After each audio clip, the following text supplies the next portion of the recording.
It is my honor to introduce another female. We're talking about norms and standards in the support of inclusive, standardized circular solutions. Aysha is an environmental and mineral law consultant and researcher focusing primarily on the Anglophone African countries. Her research focuses on extended producer responsibility, integrated environmental management, and transformative negotiations. She is currently pursuing an interdisciplinary PhD, private law in AMP, chemical engineering at the University of Kapstad.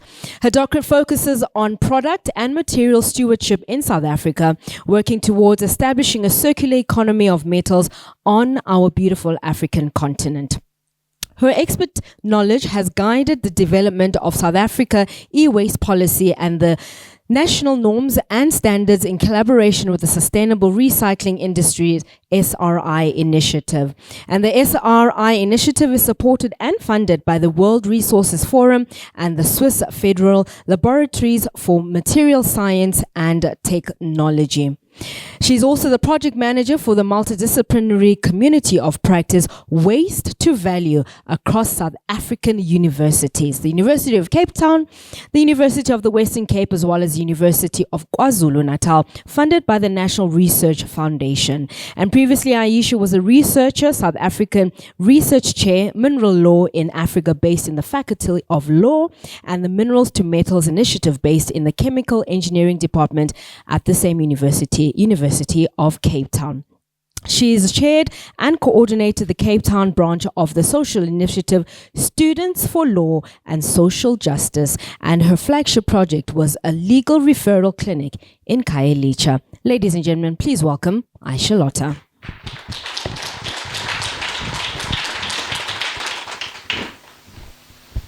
Aysha, you look quite young. Fantastic. This is the generation we look up to do what they need to do. Thank you, my dear. I did mention that to my partner. I was like, oh goodness, I'm a bit young. Maybe I should step down from the podium for a while.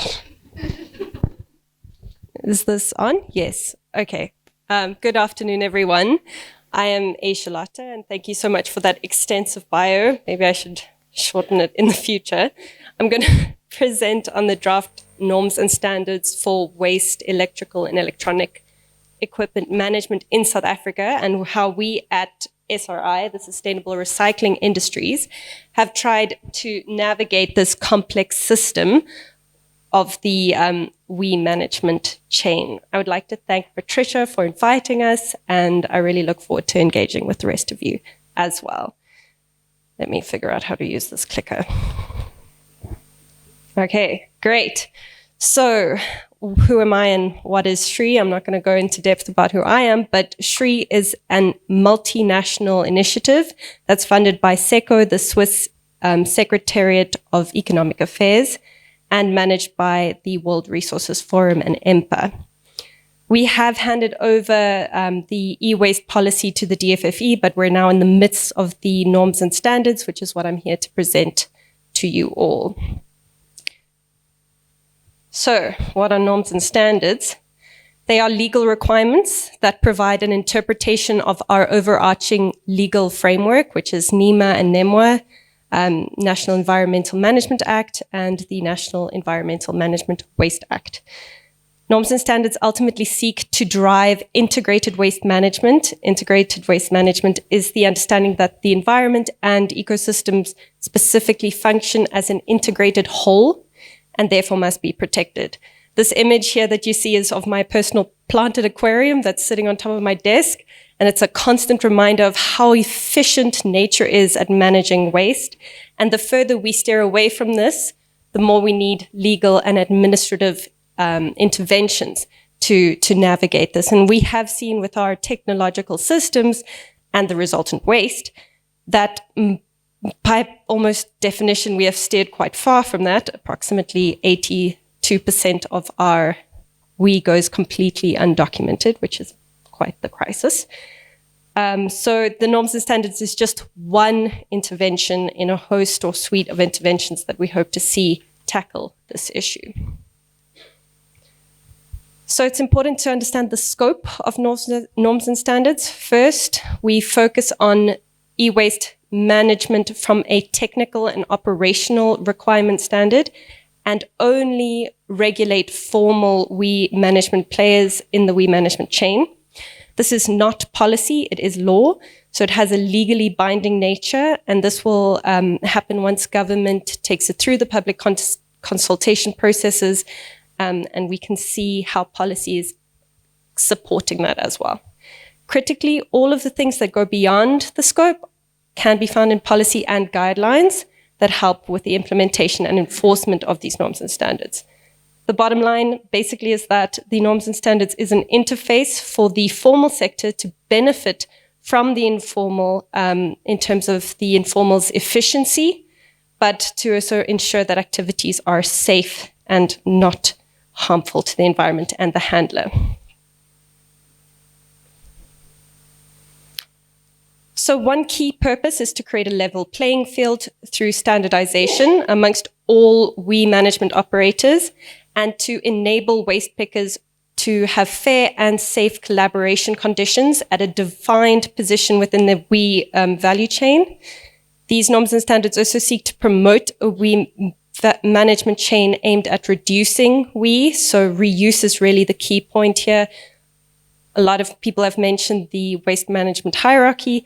Here it really comes into the law, where we focus on restoring functionality and ensuring safe and accessible electrical and electronic equipment throughout South Africa and hopefully beyond.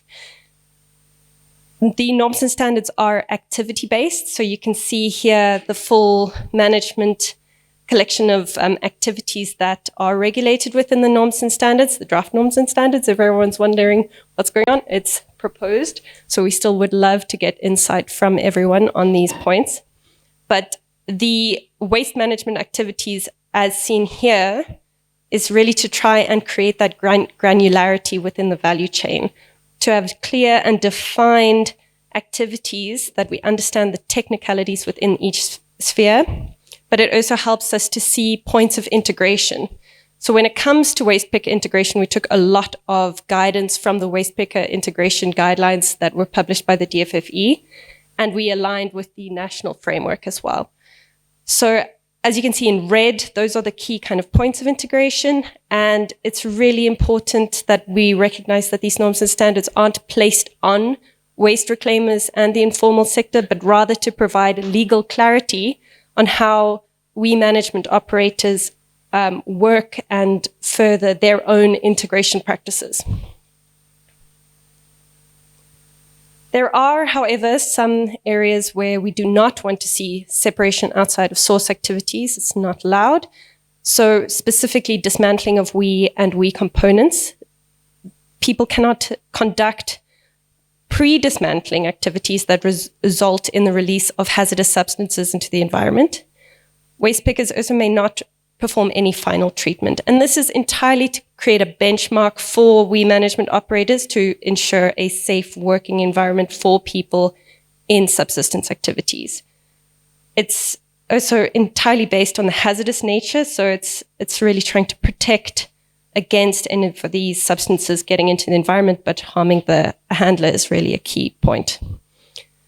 So the other point here actually is the pre-dismantling. Although we do say do not deal with the hazardous substances, we do want to allow certain pre-dismantling activities like removing casings and plugs and cables, because that does aid some of these economic activities that are seen at the subsistence level. The bottom four kind of components are where WE management operators must involve themselves. So remuneration, people undertaking these permitted activities must be duly, promptly, and fairly at a market-based price be paid for their services. The WE management operators must educate people on the prevention of potential occupational health and safety impacts of WE management, and any kind of required protection measures, as well as emergency response. WE management operators must provide free of charge any PE that's needed in the specific activity, and then lastly, to verify any required registration.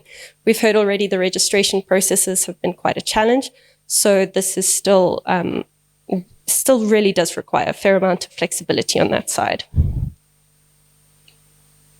So an overview of the norms and standards and the relationship with SOS, that being separation outside of source activities and waste reclaimers.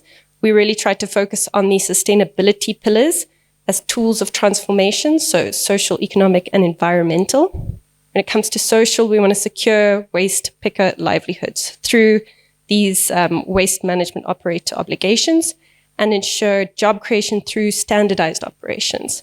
Economic, really the focus was on retaining the value of the waste, so moving away from just recycling and trying to incentivize reuse or refurbishment.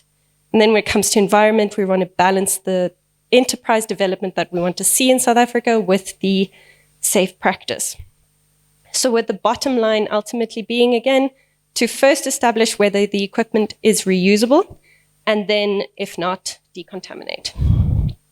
Norms and standards are then used as a baseline for PROs to choose their service providers, and it just gives that sense of level playing field, with the key three drivers being: 1, informal integration; 2, operational structure that's focused on reuse; and the last is to ensure full decontamination. I want to leave you with this thought that we have this collage of idealistic futures at the top there, and some overlaid photos of either pictures that I've taken throughout my travels, but also the key main photo there is of Kojo Agate Niku, who was a Tongolese, is a Tongolese man who created the first 3D printer almost entirely out of e-waste in Tonga, which is showing you that African ways of dealing with struggles has been incredibly resilient, and despite having very little additional resources, we've seen incredible circular solutions develop out of that. So that's the thought we want to leave with. Thank you so much. And yeah, if you have any questions, I'm here for them.